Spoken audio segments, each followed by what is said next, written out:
网络的世界有时候就像一场大型的魔术表演，有些东西你看见了，而有些则是被悄悄地藏了起来。这几天，一位我们熟悉的创作者上演了一场精彩的金蝉脱壳，他将严东西频道里那支引发巨大争议的影片悄悄下架，几天后又在他新开的严长安频道上架了一个看似无害的进化版。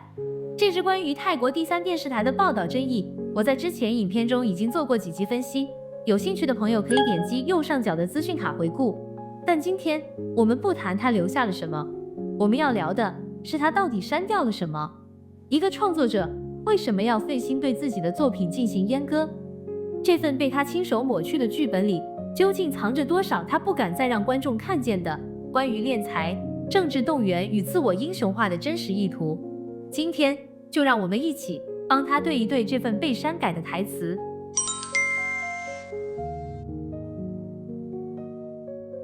在7月8日那支原始影片里，当他攻击完肖恩，铺陈完中国人在泰国的困境后，剧本才正要进入高潮。首先，他花了将近1分钟嘲讽观众的努力是一盘散沙，是无效的。他当时是这么说的：你们每天去倒赞，也就只能做到现在这个样子了。人家可能8月还能去台湾当面气你们，继续每个月可能还拿着几千美金。你看，这是一种很典型的 PUA 话术，先否定你的价值，打击你的信心，再顺势抛出他为你准备好的唯一解方。而这个解方就是他接下来长达5分钟在新影片里被完全删除的核心内容，成立一个由他发起，由观众有钱出钱、有力出力的反诈骗组织。接下来的片段引用自严东西已删除的公开影片，根据版权法之合理使用原则，仅供评论、分析与教育之目的。我们来逐段看看这场教科书级别的画大饼是集资演说是如何上演的。首先，第一步，抛出愿景，点明资金需求。我们需要的是一个有序运行的制度和机构，在这个机构里，大家能够各司其职，汇集所有有共同愿景的人们的力量。这种力量可以是技能，可以是渠道，也可以是资金，亦或是各种能够对诈骗者进行实际追击的手段和资源。你看，他非常熟练地描绘了一个看似正规的运作模式，甚至提到了收据、发票，目的就是为了降低观众的警惕心，让集资听起来像是一件理所当然且有制度保障的事情。接着，第二步，巧妙切割，将自己塑造成无私的发起人。当然，这个组织与我没有任何关系，我只是出这么一个主意。我希望是观众自发的。如果说设立的地点在台湾，在一开始我可以作为一个牵头的联络人，因为毕竟我有这么一个平台嘛，任何消息的公布范围都能更广泛一些。当然，如果你们能找到传播力道更大的平台，那是更好的事情。最终会由参与的观众选出一个观众组成的管理团队，如果有需要的话，也会在台湾当地合法成立一个机构，方便定时去进行报备和接受相关部门的监督和审查。筹集的资金也是由这个机构的专业财务人员进行管理，也就是说，与我这个发起人没有半毛钱关系。我个人不会在这个组织里谋求任何的职位或者是报酬，任何关于组织运作的相关事宜，都是在台湾由观众选出的团队进行管理。这是最关键的话术，把自己定位成一个只提供平台的局外人，试图将自己与未来可能发生的金钱纠纷完美切割。但整场戏的剧本是他写的，舞台是他搭的，聚光灯也打在他身上，你真的相信他会与此无关吗？最后，第三步，自我英雄化，将个人官司与公众利益捆绑。在这件事情里，我是需要拿出真金白银来应对的。在泰国，律师代理刑事案件的费用呢，大约是5万泰铢。台湾观众也可以按照这个新台币来算，毕竟汇率相差不多。这个诽谤案在泰国是一个刑事罪，那么假设肖恩也对我进行了提告，那么我的诉讼费用至少一共是10万新台币，还不包括败诉赔偿的费用等等。首先，我是有能力拿出这笔钱去应对的，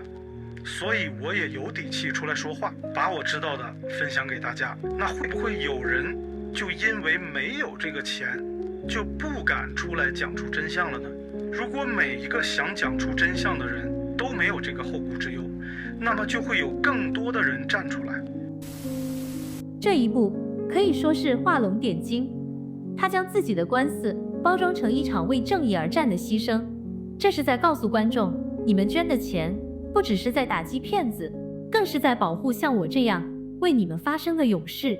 这整段充满了敛财暗示与政治动员色彩的内容，风险极高，极易被指控为非法集资。我想，这大概就是严东西决定按下删除键，让这段剧本永远消失在网络世界的原因吧。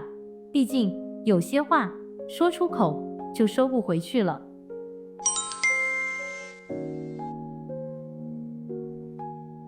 严东西似乎一直认为泰国的诽谤官司最多就是罚个几万泰铢，对比他赚到的流量非常划算。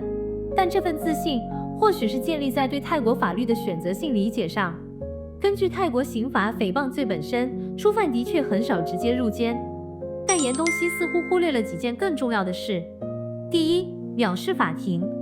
当法官明确下令不得再于网络上谈论原告，而他却为了流量，持续用影射、暗示的方式继续抹黑，这种行为已经不是诽谤本身，而是对司法权威的直接挑战。法院可以此为由，处以最高15天的短期拘留，这是不需要等到案件定验就可以马上执行的。第二，也是最关键的一点，外国人的居留身份。严东西是以中国籍身份持有工作签证旅居泰国，这意味着他的居留资格是受到泰国移民法管辖的。如果他因为持续违法、藐视法庭，最终被判刑定验，哪怕只是短期监禁，都会留下刑事前科。而泰国移民局完全有权利认定，这样一个对公共秩序造成困扰的外国人，不再适合持有泰国签证。轻则拒绝续签，重则直接撤销签证，驱逐出境，并列入黑名单。所以，这早就不只是一场罚几万块就能了事的官司，这是一场赌上他还能不能继续留在泰国的豪赌。而根据泰国司法实务，当一位外籍人士持续挑战法院命令，破坏公共秩序时，法官完全有权利向移民局提出建议，将其认定为不受欢迎人士。最终的结果就是驱逐出境。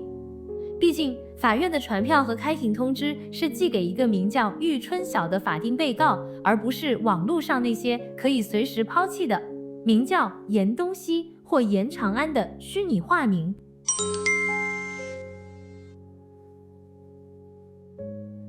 严东西总喜欢将自己塑造成一个不为钱烦恼、靠音乐才华为生的躺平艺术家。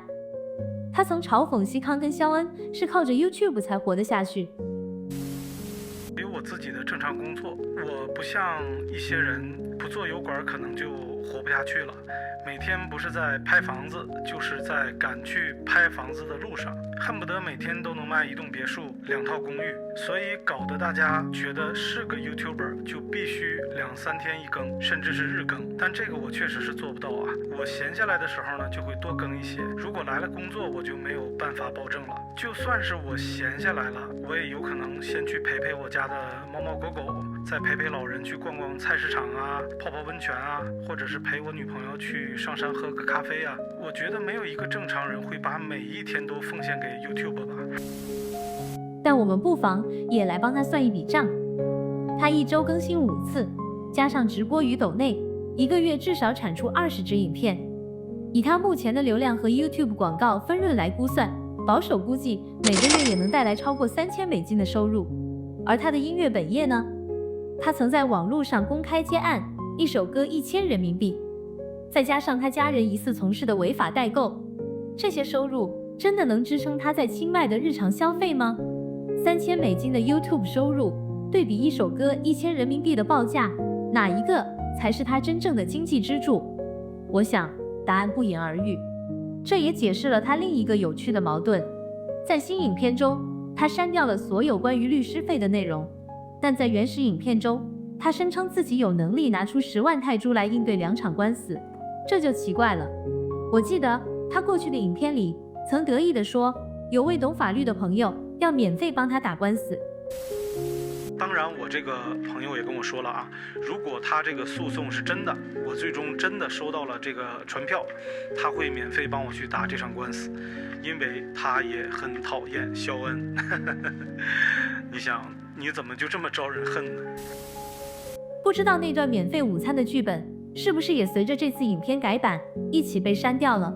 从朋友免费帮忙到我付得起10万泰铢，再到闭口不谈，这中间的心境转折，我想或许只有他自己的银行账户最清楚了。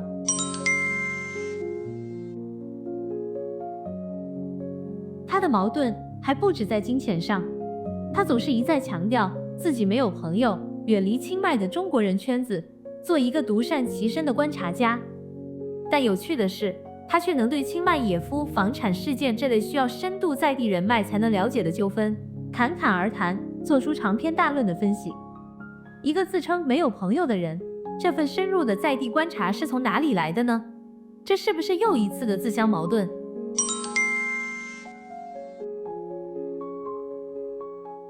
他最新影片的副标题叫做《中国人在泰国口碑垫底，谁知过》。这真是个好问题。一个拿着音乐工作签证，实际上却靠着在网络上挑起纷争，收割台湾观众流量与抖内来贴补生活的人，一个无视法院禁令，持续用抹黑手段攻击他人，为泰国社会制造噪音与对立的投机分子，到底是谁在败坏海外华人的名声？到底是谁是那匹真正的害群之马？或许他不必到处寻找答案，有时候只要照照镜子就够了。好了，今天的内容就到这里。如果你喜欢这样深度分析的影片，请记得按赞和订阅。你们的支持是我继续分享下去的动力。我们下支影片见。